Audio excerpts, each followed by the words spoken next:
and welcome to Here for the Story. I'm Sherry. And I'm Lauren, and we're coming to you from the quintessential small town of Oakdale, California. This is Here for the Story, a cozy podcast about books, creativity, and connection. Each week, we'll be sharing what we're reading, what we're working on, and chatting with authors, creatives, and fascinating people from our little corner of the world and beyond. And today we are so excited to be joined by author Orin Steele, whose debut novel, By Blood, Shadow, and Fire, releases April 28th, and her publisher, LeAnne Weaver from Emrae Publishing. And she is the publisher behind Orin's book. We're so excited to dig into it. But before we do dive in, we love to do a quick weekly check in where we share something that we're drinking, if we have a drink in hand, and a book that we're reading. So we can go first. Yeah, Do you want or to do that? Or should we ask the guests? I just don't want to put them on the spot. do you guys want to go first? Orin, do you want to tell us what you're drinking today? I am drinking the same thing I always drink, which is just my giant bottle of water. Like I'm We're a huge happy Attack to on hydrate. Titan fan also. Attack on Titan ruined my life for multiple weeks. And so of course I had to commemorate it and think about it all the time. So I got this like decal to like get on my water bottle. I'm a big water person. Love Awesome. that. And what are you reading right now? I'm reading Fine Fine Fine by Woo! C.B. Woods, another Ray author. And I need to say, I am not a contemporary romance reader. And I was actually texting CB last night and I said, you can quote me on this. I am not a contemporary reader, but when I am, it's CB Woods. There's something that she does that just pulls me in and latches on to me and refuses to let me go. So if you're looking for a really good contemporary, look for CB. Fun. I Oh, I love like that. that too. All right. And welcome, LeAnne. What are you drinking? What are you reading? Similar to Orin, I'm drinking water right now because I'm 2 coffees deep. But I have officially, it is getting hot in Arizona. I have officially made the switch back over to iced coffee, which is why I'm already 2 of those deep today. So for now, water, because we also have to hydrate. And yeah, but I work from home for my day job, so I have just a beverage set up. I usually have 3 beverages in hand at all times. So Are I you love reading anything currently? yeah, so I am the person that is listening to something, reading something physical, and reading something on my Kindle. So I'm listening to We Used to Live Here by Mark. I forgot his last name, but it's a thriller.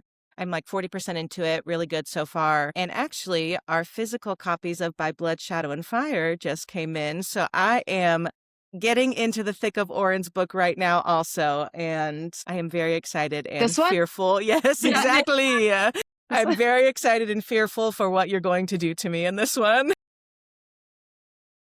That's I awesome. love that. For our listeners who are not watching on YouTube, Orin lifted up her book and the cover art is so pretty. Gorgeous. As an illustrator myself, I'm obsessed. It's Yeah. beautiful. We've got questions for that We later. do, and we will get to that. So we will ask more about that. But Lauren, do you want to share what you're drinking? What you're So, in my fangirl ways, I am drinking a tea forte, but in honor of our author here today, Pacific Northwesterner, this is a apple harvest. So I I love couldn't that.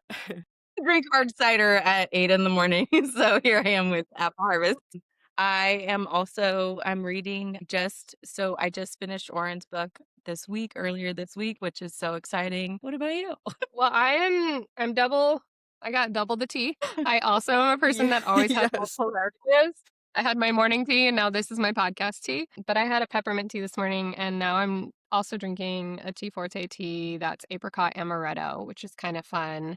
I am also from the Pacific Northwest, born and raised in Eugene, and I feel like my love of tea kind of started from there because if it's raining, you need a hot When it cozy beverage. rains, we pour.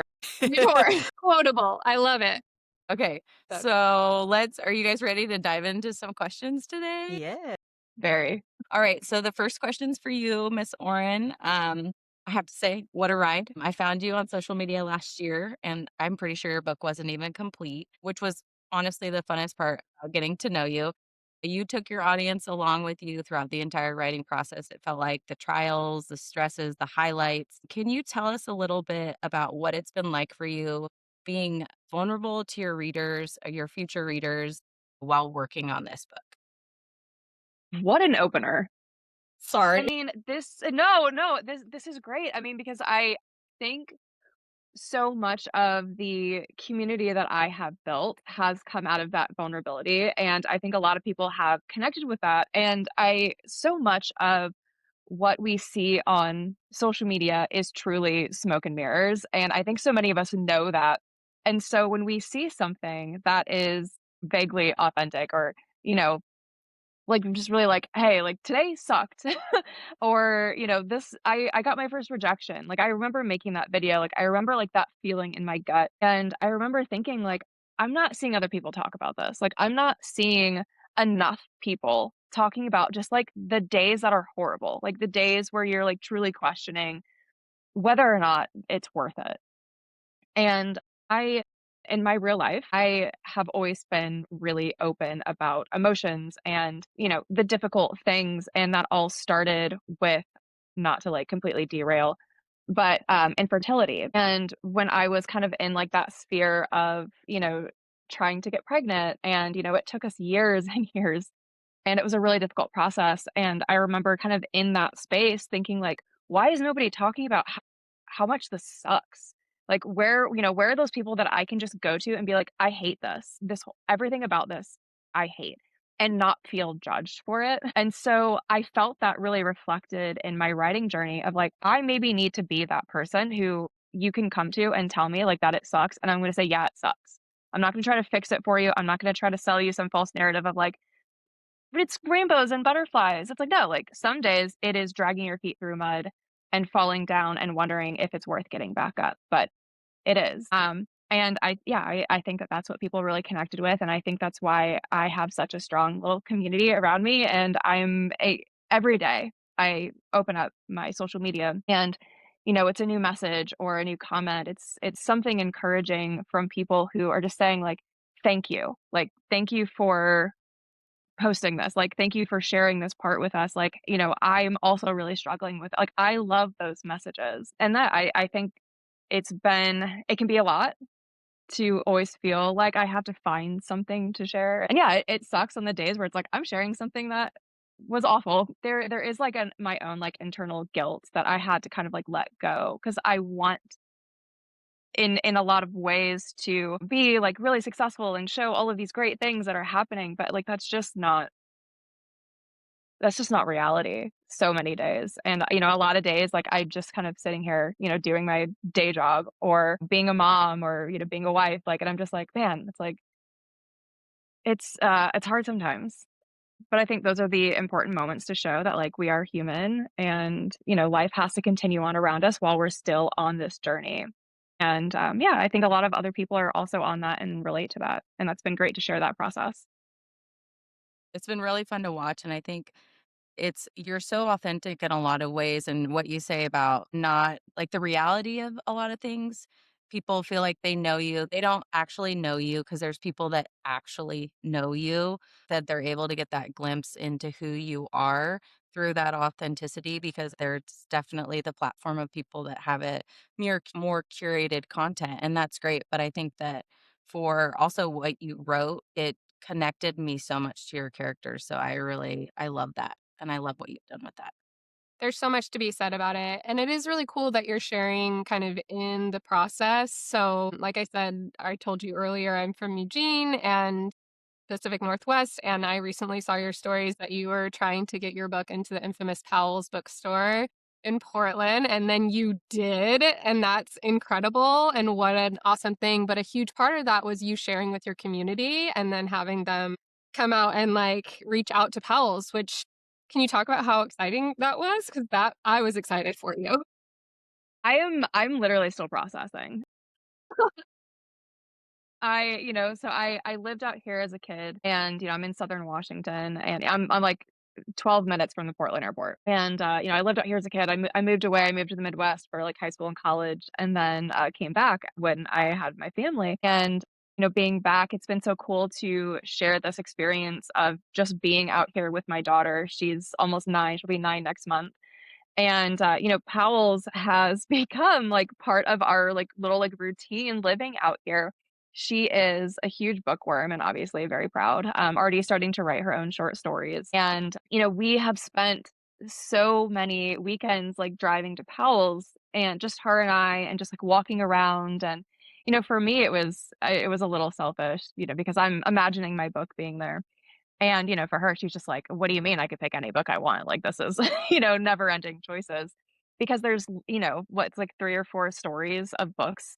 Where do you find that? Like, you don't find that. You find that in Portland, that's where you find that. And, yeah, I genuinely felt like it was a bit of a pipe dream to get my book in there and, to maybe one day be on the, recommended fantasy, shelves. And we put our request in and we're just kind of sitting on it. And I got the paperbacks in, as everybody saw. I had a good cry. And that video that I posted, I actually didn't, my husband recorded that and I didn't know that he was sitting behind me, which is why you don't get any of my face. I actually wasn't planning on recording that moment.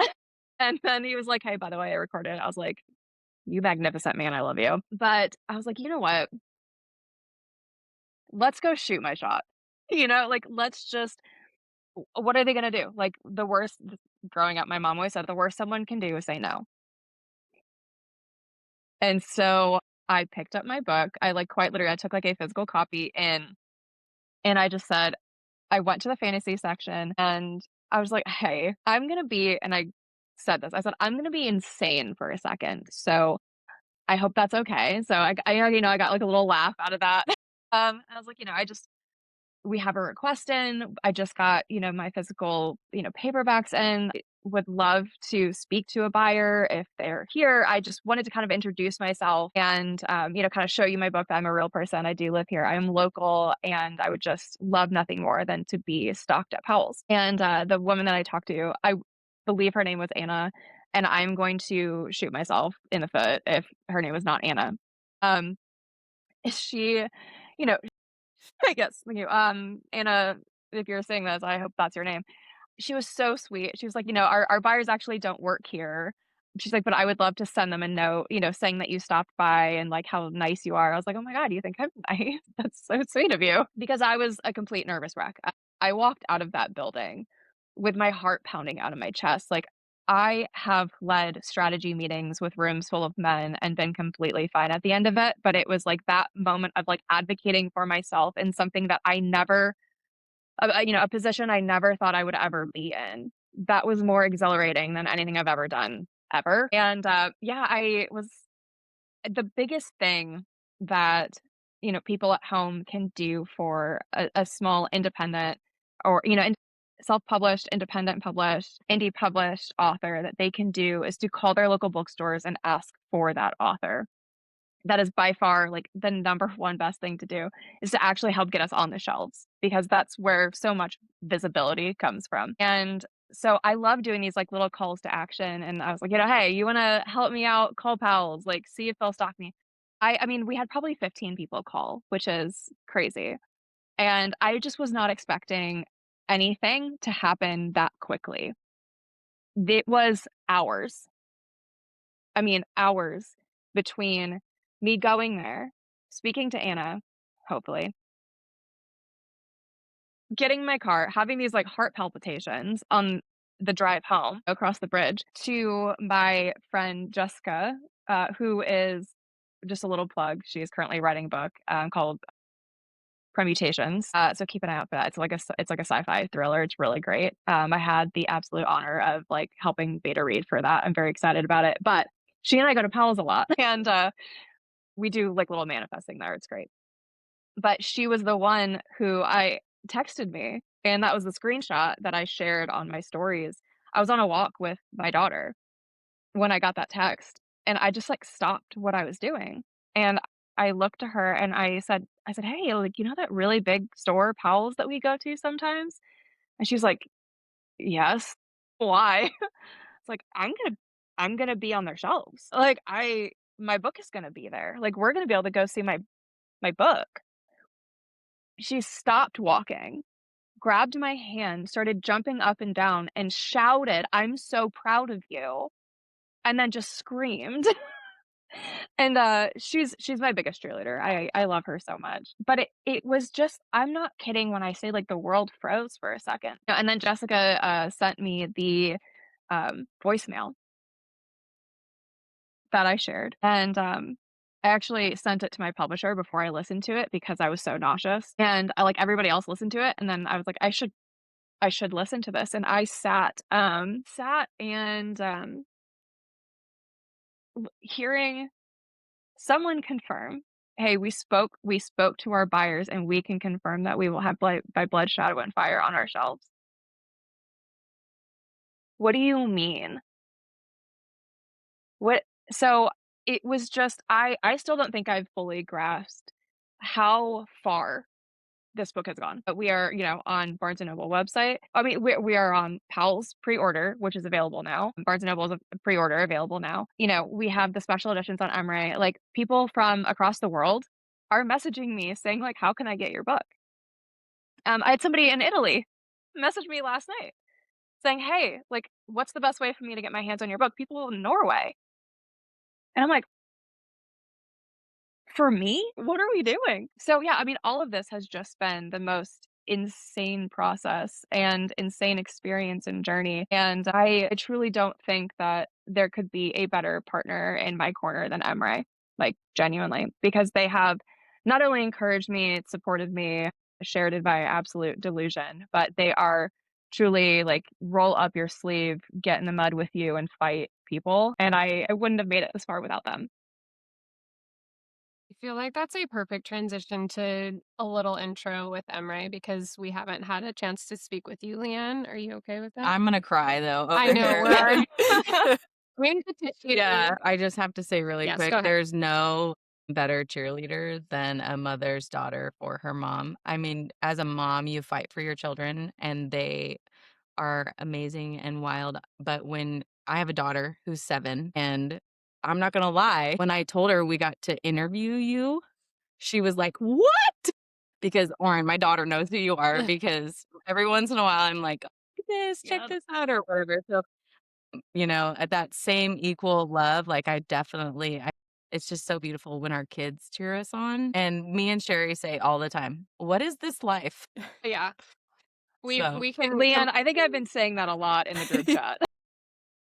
what is this life is definitely it should be our tagline. yeah, Because we do what say is that a this lot life? too, Yeah. especially since we are we're in the publishing world on a different side. Like Yeah. she has her bookstore, I do illustrations. I got my first little plug, my first book that I've ever illustrated in real life, and I held it and I was like, whoa, what is this life? Yeah.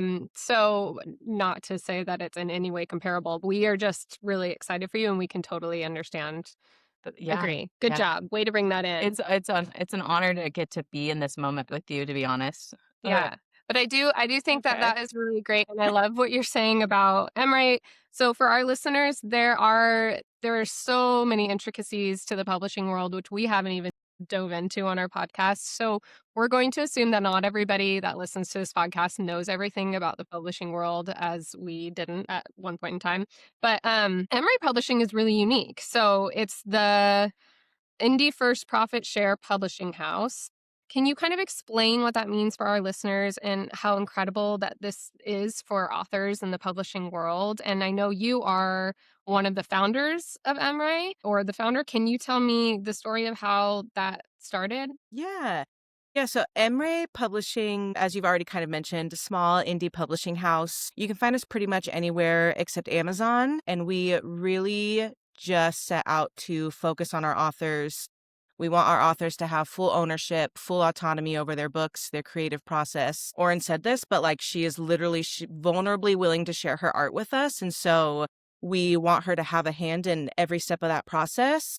By having a profit share model, you really do have a team of people behind you investing in your book because none of us are going to benefit if it doesn't go well. So we want you to have a team with an editor and someone to run ideas by. I mean, Orin, I think we in our group message are just 24/7 every single day chatting about the book, not the book, everything. And that's what we wanted. Truly, We really it's nonstop. yeah, and that's what we wanted. Shelly, my sister, I lovingly call her Mother Emrae. She is really the founder. But we've been sitting in coffee shops for over a decade just thinking about how can we have so many incredible and talented women in our lives, and what can we do to build a community and something where women could just really lift each other up. And we had no idea that would be books, but for years and years, we've just been like, what is it going to be? Because we know that we want to do something. And 5 or 6 years ago, she sat down to write her first book, went through all of the publishing on Amazon, trying to do it the traditional way, all of that. And through kind of a mix of those conversations and our conversations with wanting to create something, we just kind of realized like we're a team of marketers and vendor relations, and like we could be publishing books. And so we decided to just do it. And now we have really cool people like Orin who are willing to take a leap with us. And yeah, I'm really, really thankful every day for the opportunity. The book community is unlike any community I've ever been a part of. They are wonderful, wonderful people. So awesome. Yeah. I'm just so excited about that. I want to kind of jump back to Orin really quick to talk about, do you want to ask this? Yeah. So I was a part of the publishing process. Excuse me. The book comes in, you write your book. For some traditionally published books, that artwork is sent, decided on, whatnot. This is my favorite part because I actually sell a lot of books face out. Orin, can you tell us what the process was for your cover of your book? Not only is it beautiful, the artwork is amazing. I know you can tell us who did it, but I'd also love to hear the process of how they got all the information that they needed to create that image on the front. Yeah. So the cover, oh my gosh, this is a story. So I'm glad we're all sitting down. The cover is yes, I absolutely love it. I'm holding it up just 'cause like I have to look at it and just kind of like pet it every once in a while. I years ago, okay, this genuinely the story for this starts years ago before we moved back. There is a brewery in Portland called Brewhouse Brewing. And my husband is really into craft beer. And I've worked really closely in the craft beer industry for a lot of years. I not only bartended, but then did like marketing I worked then for breweries in the Midwest on, design and branding. That is my background. So he also then got really involved into craft brewing and craft beer. And he had been keeping an eye on this brewery in Portland because we knew we were moving out here, who had been, winning awards nationwide. It was kind of this kind of place where he was like, oh my gosh, like how cool would it be to be able to go there? Like we're going to live there and then we get to go to this insane brewery that's like, getting all of this like national recognition. This is so cool. What a neat experience. And so we started going there every Friday. And just, him and we sit at the bar and we're kind of like quiet in our little corner. And, you start to kind of get to know the bartender. It's, the same guy every week. And after a few months of going there, I had my first printed draft and, like the spiral bound that I have literally sitting in my cabinets to my left. And I was just going through and doing like my first round of editing. And the bartender, Lou, at the time, he's like, what do you got there? And I was like, none of your business. What do you mean? What do I have here? I was like, because I was like not telling anybody. Like I was not talking about the book publicly. I mean, like I was talking about it on social media, but I was like not telling the people in like my real life what I was doing. And Lou being like, he was like, no, no, no, like show me what do you have? I read a book, because again in my mind, like my husband is the only person reading this at this point, and so I was just like, we don't need to. I was like, Lou, we don't need to do this. I wrote a book, and he saw the title of it, and he goes, dude, that's so metal. And he calls over the manager, Ivan, and the owner, Sam, the owner of Brewhouse, who we had never spoken to before. And the owner is like, oh, like you should do your release party here. I was like, settle down. Let's not get ahead of ourselves. The book's not even done yet. What do you mean a release party? And he was like, oh, like you should talk to our can artist. Like he could do art for you. And I was like, again, I don't know that there's ever going to be a finished product here, but yeah, sure, I'll reach out to your can guy. So anyway, like let's fast forward. So the cover was actually done by their can artist, Sand. And so they connected me with their can artist, who was an absolute angel to work with. Considering how dark his work is, if you find him on Instagram, it's very dark. But like that's also very by vibe in case my background. Listen, I have I have put like the mom brand on top of who I really am. This is Anyway, for anyone listening at home, there is a bloody skull hanging on the wall behind me with horns. It's very normal. But yeah, if you look at his work, it's all very dark, and it was, like, all, like, very in line with what I wanted. And at this point, I had just started quarrying when I started working on this art with Sant, and I had just signed a contract with the, cover designer, Ashton.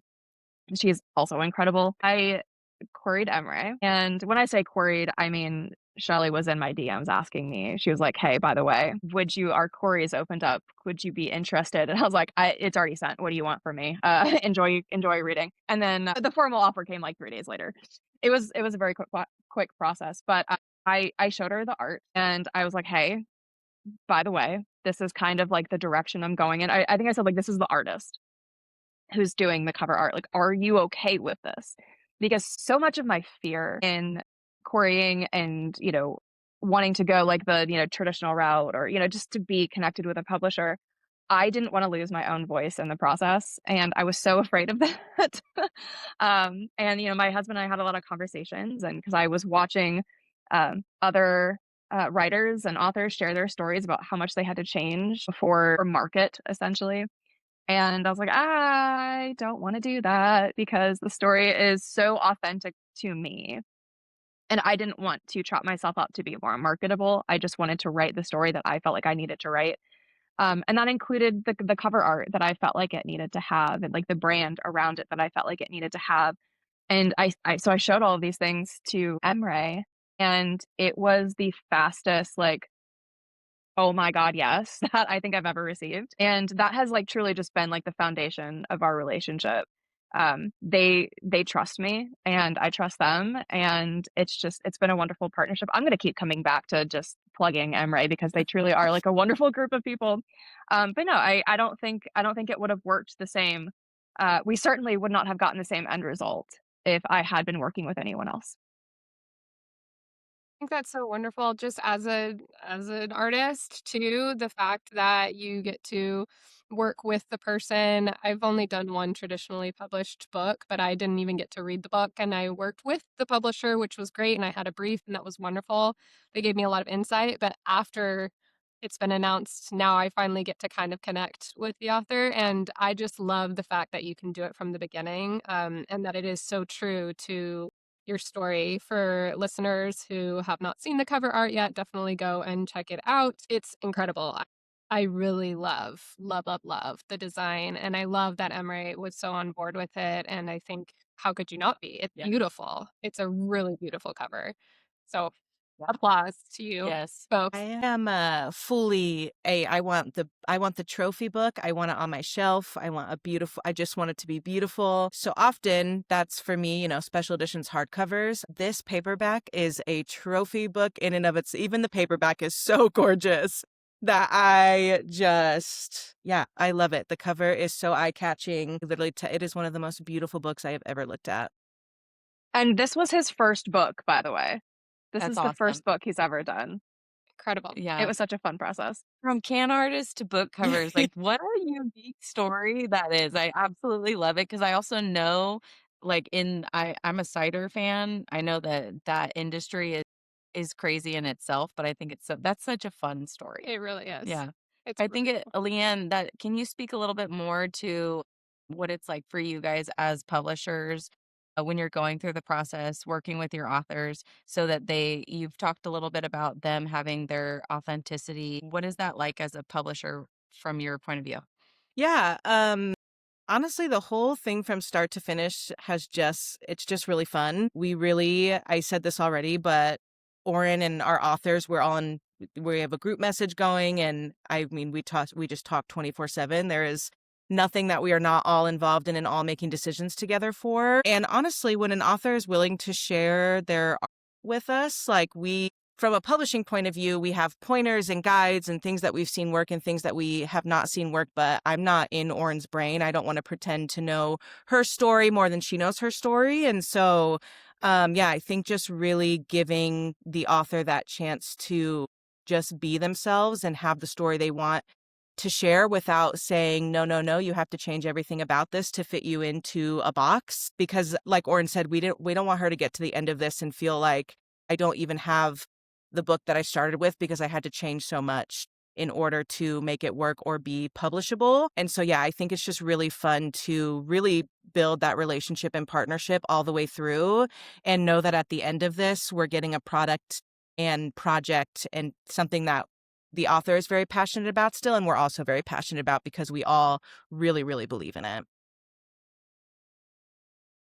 With your other authors, I'm just curious, are most of them coming to you with, like, a cover already done, or do you work with Yeah, your own? it can kind of depend. Orin is one of our few that already came with artwork and something in mind. We're really open to whatever avenue that goes down with our authors. But for the most part, with our other authors, we have illustrators we work with, helping with their cover design as well. But yeah, Orin had hers, and it was beautiful. And I think really the only thing we had in it was just maybe formatting and things like that. But otherwise, yeah, we're I think one of the other unique things about Emrae is really just like there are no rules. So if you have a cover that you're in love with and we're in love with it too, let's do it. And if not, let's get you connected with an illustrator and figure out what you do want. So I would say Shelly's not here to chat with us, but she probably was able to form a lot of these ideas just surrounding her own book experience.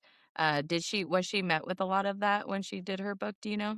The first book she actually wrote, not the first book she published, is kind of a rom com for the grievers is how she describes it. And both of the main characters have lost a parent. It's very personal. We lost our mom, not to go on a tangent either, but we lost our mom a few years back, and that's kind of how Fun was born. Um and so kind of going through trying to self-publish through Amazon and realizing that there are so many rules and regulations and you really can't just do whatever you want, and it's not really your own book. It is, but it's not. And I read the very obvious, just printed out on paper, read that manuscript and loved it so much that, yeah, her and I just kind of sat down and it was like, how can we make this happen? And how can we publish it in a way that, like I said, everyone is going to be happy with and proud of? Because she did go through a lot of in order to be published this way, you would have to change and do this and do that. And no one wants to have to do that with their artwork or be told that, it has to look a certain way. So, yeah, she definitely went through that with her first book. And that is really how Emrae came to be. I love that you're telling us a little piece of this because I think for people who are readers, a lot of times people can pick up a book. But for me, when I see people pick up a book, I'm like, you don't understand that's somebody's baby. Yes. Like someone worked so hard on that. And so I really definitely try to remind people we talk a lot about kindness and being kind to people's efforts and what they've put into something. And I really love that Emrae's mission is really honoring that. So, Mhm. I love that.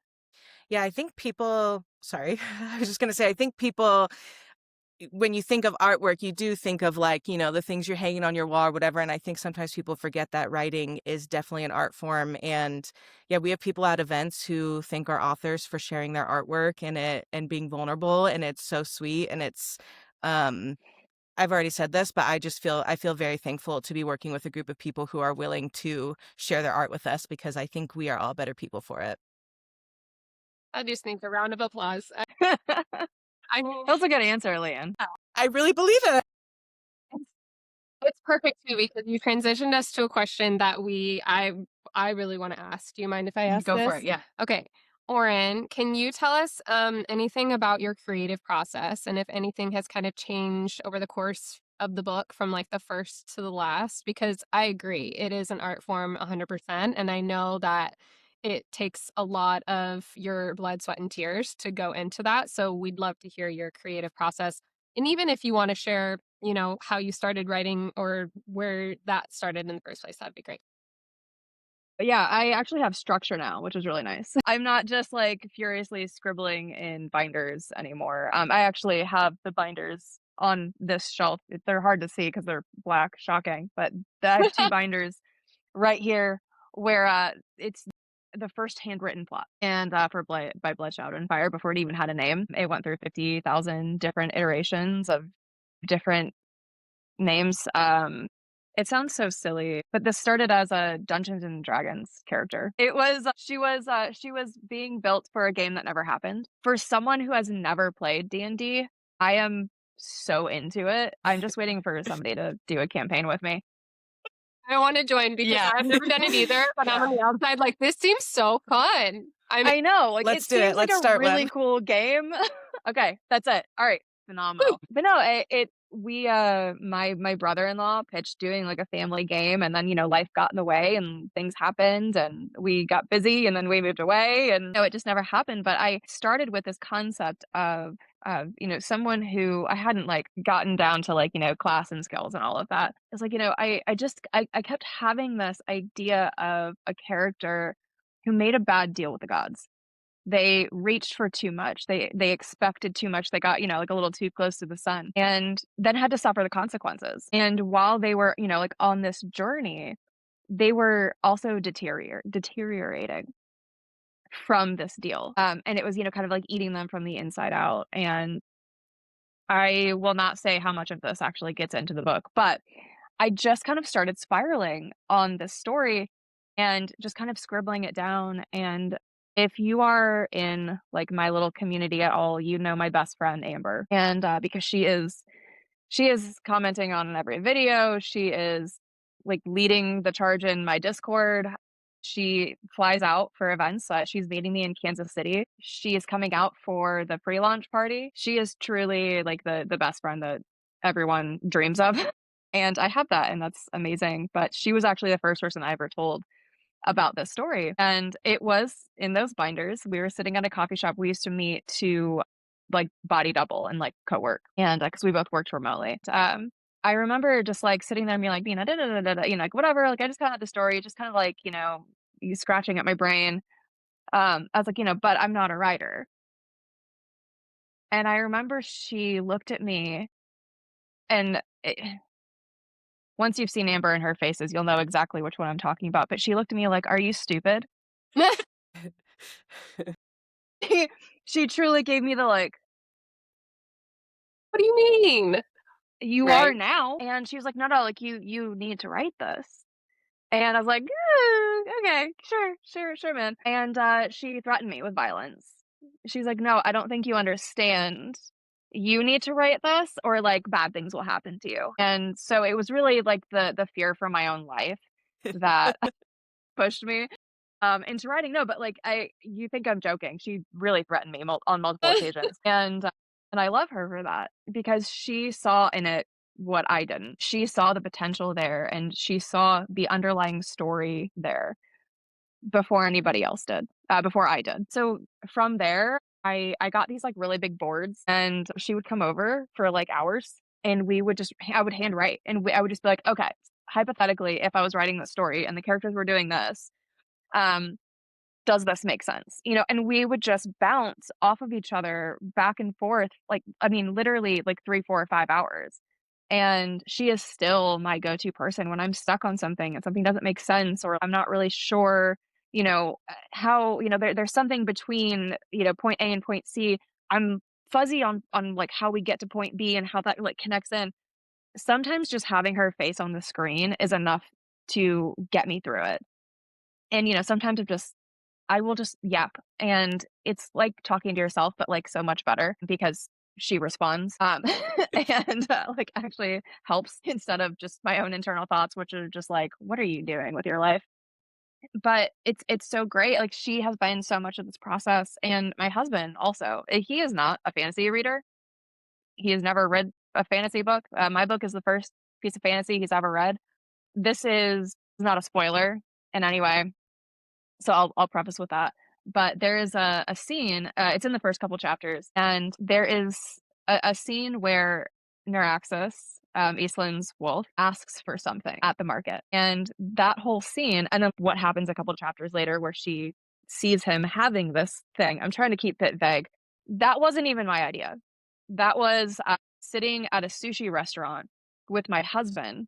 And I was like, there just has to be some other connection here. And he was like, oh, well, what if da da da da da? And I'm just like, how dare you?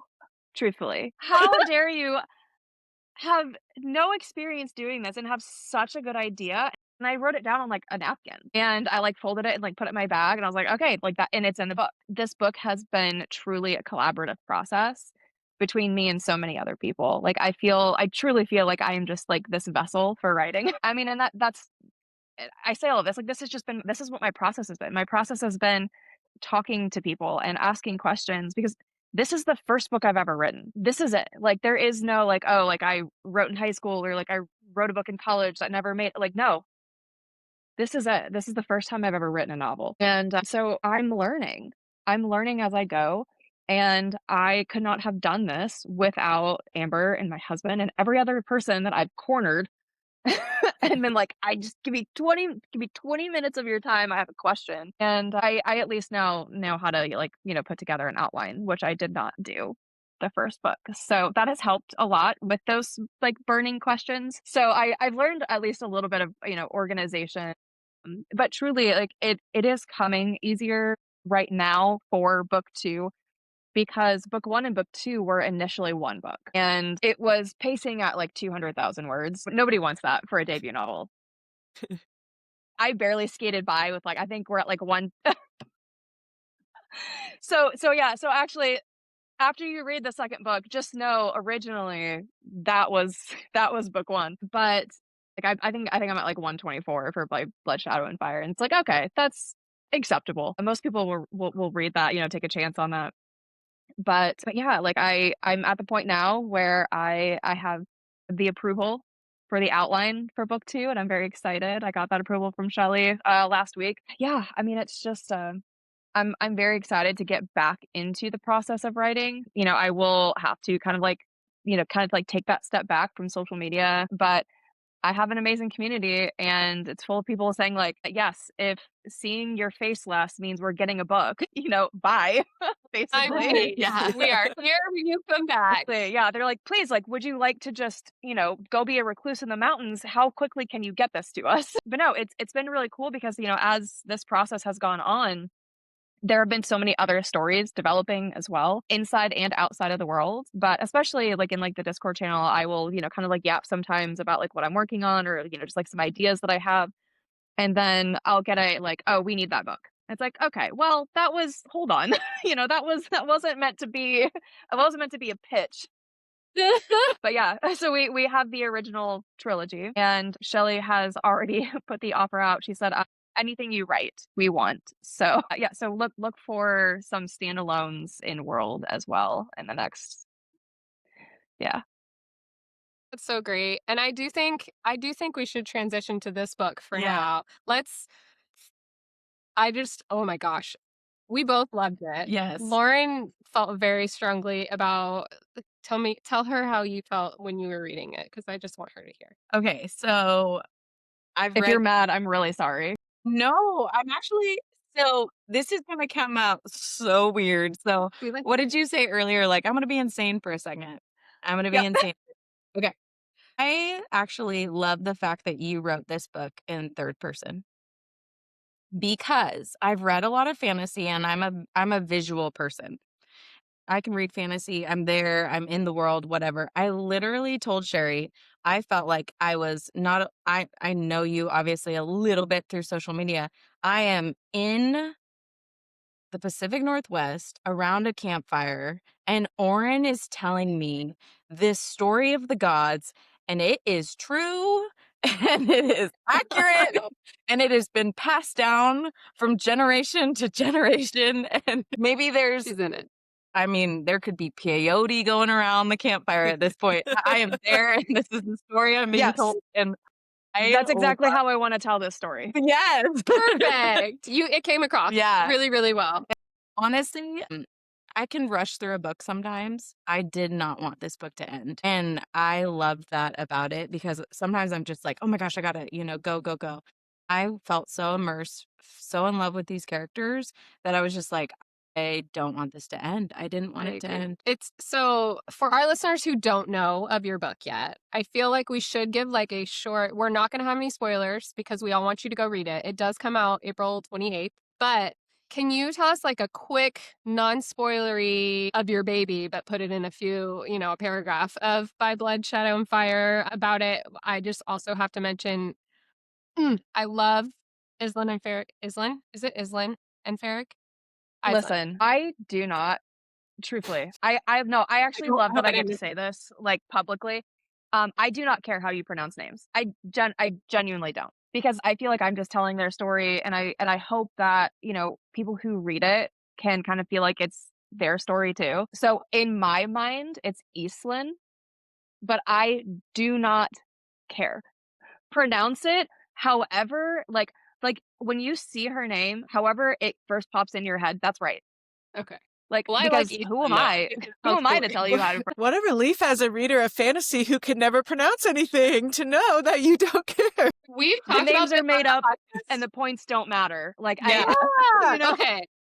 I like that a lot because we've talked about it on the podcast before too, where we like become so one with a name and then we find out that it's actually supposed to be this. And it's hard because it will never bother me. Okay. Well, I love Eastland and Ferric. But yeah, I guess I'd love for you to give like a little intro of what it is so that we can hype up the readers as much as we have already tried to hype them all up, or listeners. No, that's so funny. So I need to stop saying this, but that won't be today. Whenever I see one of those, like, give me like a one line, like what happens in your book, and I say, a woman trusts a man and people die because of it, and I need to stop doing that. Do you? Good. Do you though? I Yeah. love that. That's Yeah. also my experience. Yeah.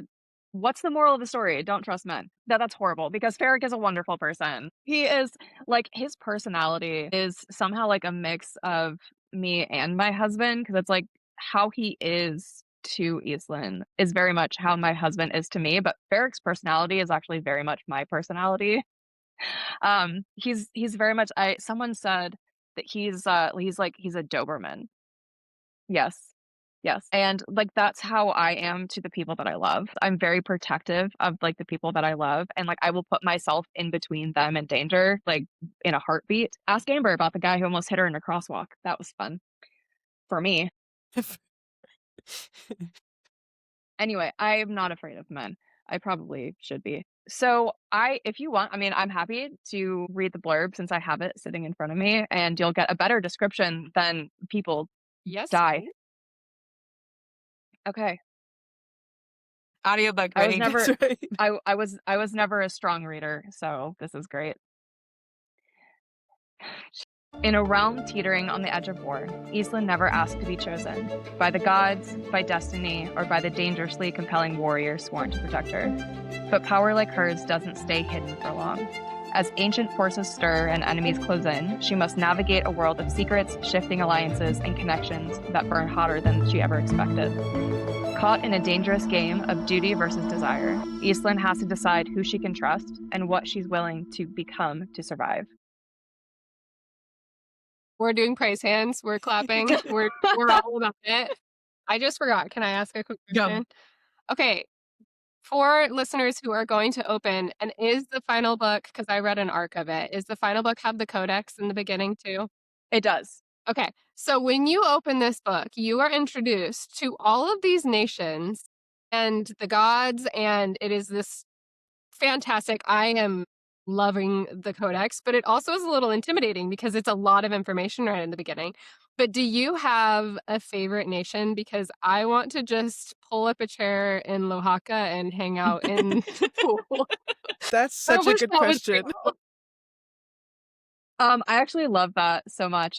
So in the final version, I will say we did add a note before the codex that it is essentially just added reading. If you want deeper immersion, it's there for you. It is not necessary to enjoy the story. But as a person who has had like Pinterest boards with like literally thousands of pins for years, I really prefer like that deeper immersion. I was like, like I had this written for myself anyway, so I was like, might as well share it. My favorite.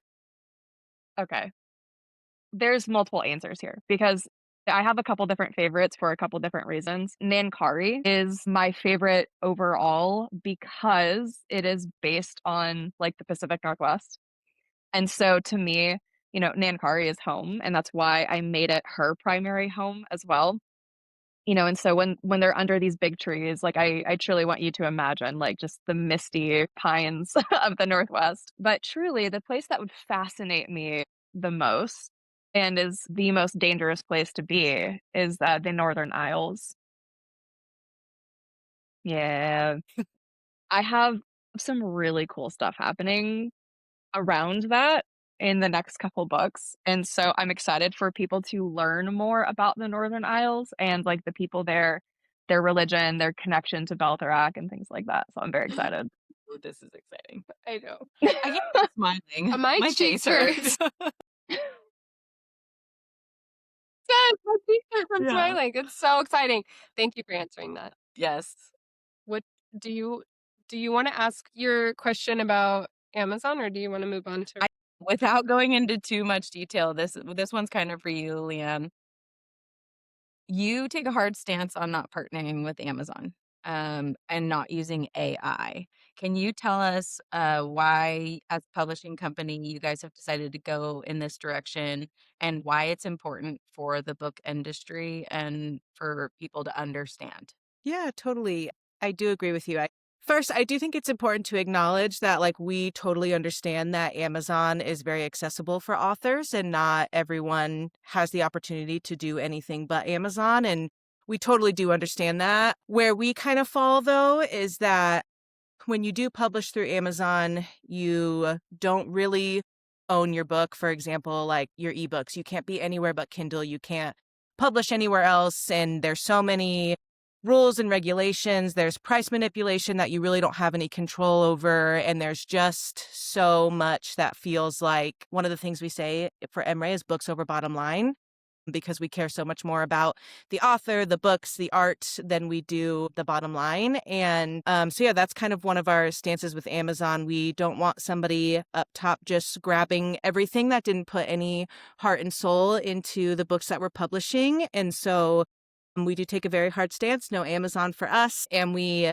think that the partnership and the relationships that we're able to build with indie bookstores and local small businesses, we really get to flourish with those because of it. So yeah, we really, like I said, you can find us pretty much anywhere but Amazon. But we want the focus to be on the people and our readers, and not over, we just don't want it to be a money grab. Which is honestly something even within Emrae that we've had to rewire our brains because we're all a part of the same society. And I can't tell you how many times Shelly and I are sitting around thinking we don't have to charge for this. It's not everything is a cash grab. That's the exact opposite of what we're trying to do. Give people these resources for free.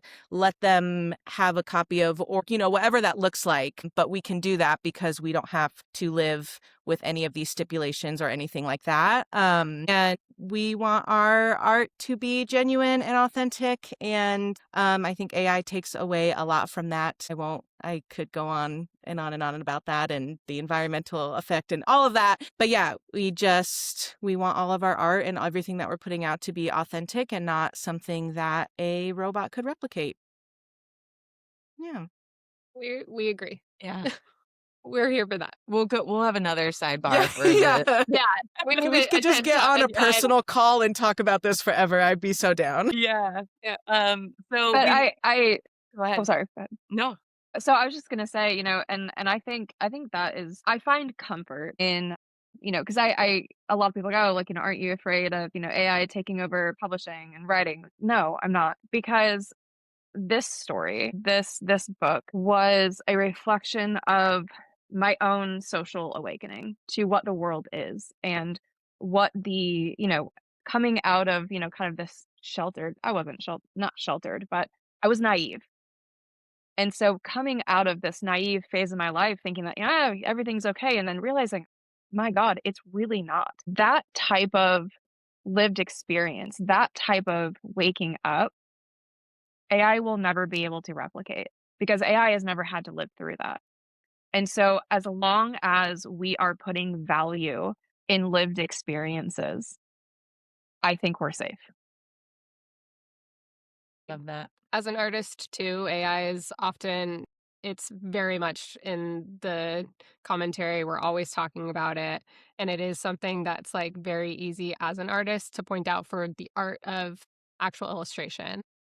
But more and more with the writing too, it's almost like, I mean, you're just automatically going to get canceled if somebody finds out. So it's like, which is great because agreed, we need some authentic, lived in stories, the actual, work that we're putting out there to connect with people. And AI can't do that. So I'm not afraid of it either. Yeah.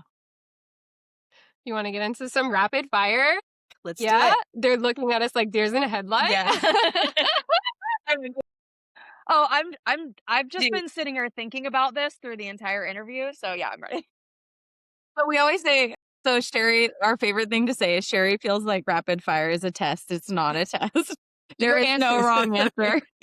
You won't get it wrong. You got it. Whatever you think at the first time in your head. And say. yes, you can say both. Before I my disagree. opinion, and you both, each of you, LeAnne, we could start with you. What's next for Emrae Publishing? And then maybe Orin, you could tell us what's next for the books. You've given us a little insight on it, but if you guys could tell us, LeAnne, do you want to start? Yeah, absolutely.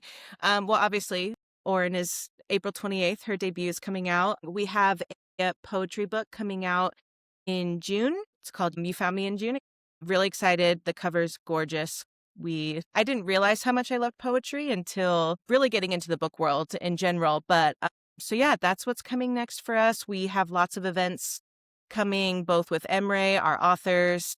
Orin is going to be a busy, busy gal coming here in May with events and things like that. So yeah, we'll be kind of all over the place, I think, for Emrae this summer, and just looking to fill our time with pop-ups and different event signings we can do with our authors.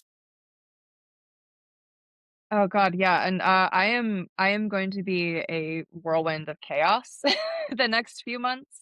Yeah, I have so many things up in the air right now. A lot of events, which I'm very excited for. I am booking events through May of 27, which is crazy to me that I am booking events more than a year out. I actually believe sitting in my email is a confirmation for October 2027, which is still Can crazy confirm to that's me. in your email. Yeah, I think you're on it.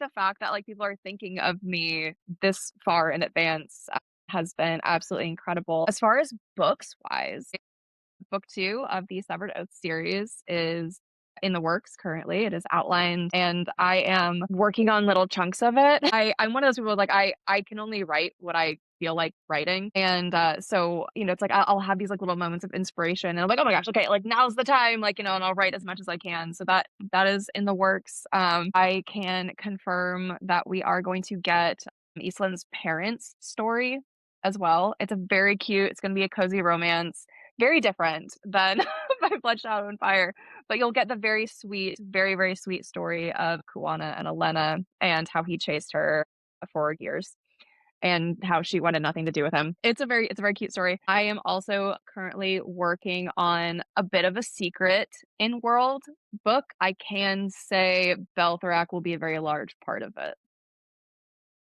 We are liking these. Yes. This is awesome. those are the only ones that I'm committed to right now. Okay. We like it. We won't also hold it against you if you change your mind because you have the authenticity. These are so I've actually already started. I'm probably I'm truthfully about like halfway through my first draft of the parent story. But yeah, there are a few stories that will be coming by demand of readers that I am very excited to write. Yay! I'll say that. Well, if you need any ARC readers, we're just gonna shoot Yeah. our shot and put it out there. I'll add you to the list. My favorite thing about being in a community of authors is that, as Orin was talking about these other stories, is often it is, I have this idea and I have to be like, for what book? What is it in this world? Did we come up with something totally new? And it's my favorite thing about talking to authors and everything that is going on in your brain, because I don't have that. I love that. Okay, are you guys ready for rapid fire? Okay, I'm just executive decisioning. Ready? Orin, fae, vampires, or werewolves? Werewolves. And LeAnne? Vampire girly. All right, your turn. Okay. Orin, reading at night or in the morning? Night exclusively. I think I'm going to say both. I love a slow morning with a book. I also love to read way too late at night. You're my girl. all the time. Cool. Orin, coffee or tea? Coffee, hands down. Quick. I liked it. LeAnne. Coffee for me also. Okay. We're with it. Orin. I literally got this for like I to saw that add in on a little your giveaway. story. It's the coffee money. I thought That's that's so going in a cute, book and I only giveaway. didn't think that, but I love it. I get it. Okay. Orin, annotating or keeping books pristine? God, it depends. I have my original Daughters of No Worlds that has like like it's all over the place. But then when I get like a special edition like this, I will not touch it. Like I will keep it pristine. So both. It depends.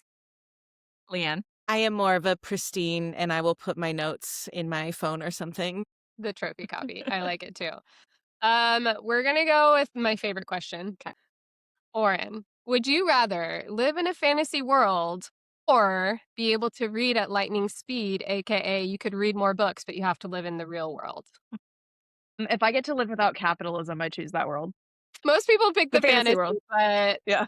reading a lot of books is also good. How about you, LeAnne? I do think I'm living in a fantasy world.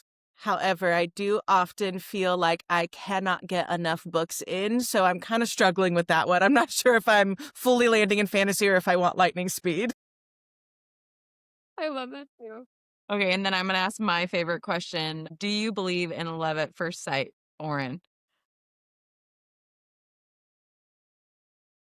I believe in possibility at first sight. Sure. I love love. I don't think I'm a love at first sight girl, though. Thank you so much. Yeah. Okay, so our last question we ask most everyone that comes on the podcast, and so we'll ask both of you this as well, is what has been bringing you the most joy lately in your reading or creative life? LeAnne, Go you go ahead. first.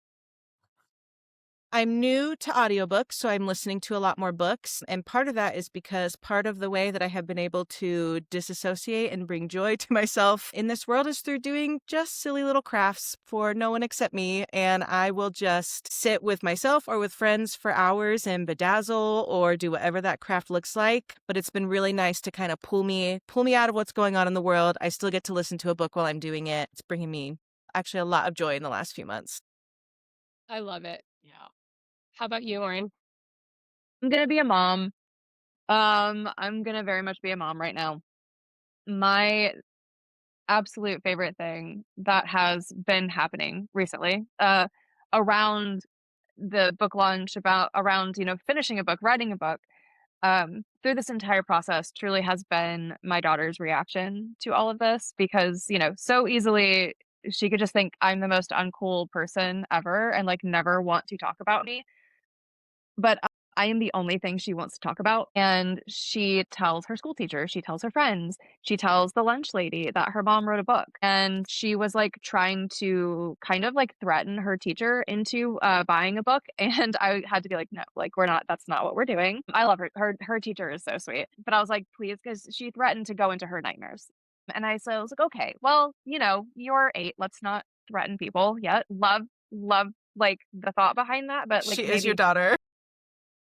she is so mine. It truly is. She is so mine. But we got the paperbacks in like at my house, and we have this picture. Like my husband took. He was sitting on the like the stairs landing, and he took a picture into the living room of her taking pictures of the books with her iPad.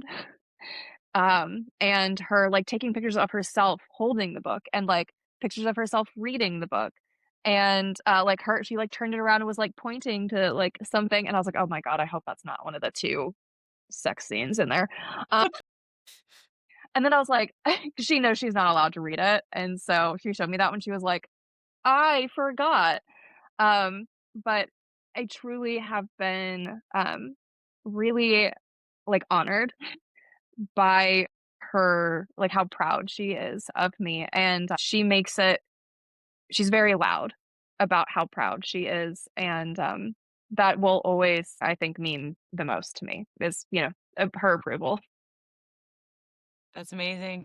So amazing. Yeah. What would we do without our kiddos, man? That makes me so She's happy. Yeah. awesome. I She's a love good that. kid. She sounds amazing. All right, so you want to wrap it up? Well, first of all, thank you both so much for coming. I'm so excited for your book to be out in the world. I'm so excited because we are going to have special editions in store as well as paperback. So I'm excited. We'll be carrying By Blood, Shadow, and Fire by Orin Steele. The release date is April 28th. So definitely keep an eye out for it. And where can everyone find you guys? For Emrae in general, you can find us at reademrae.com. On socials, we're just at reademrae for everything. If you want to follow along with me personally, all I do is read and talk about books, but you can follow at Strains and Stories as well. And yeah, anything Emrae related, I am probably in the background and a part of and happy to be chatting about. Listeners find you. I am on Instagram and TikTok and pretty much everywhere. Actually, Orin. It was the first handle I ever used and it stuck. I love it. It's fantastic. Perfect. And they can also, on your website as well, you have a list of locations where you'll be visiting. Can you tell us, yes. are those ticketed events? Do you know? The only one that has tickets is to secure a special edition copy.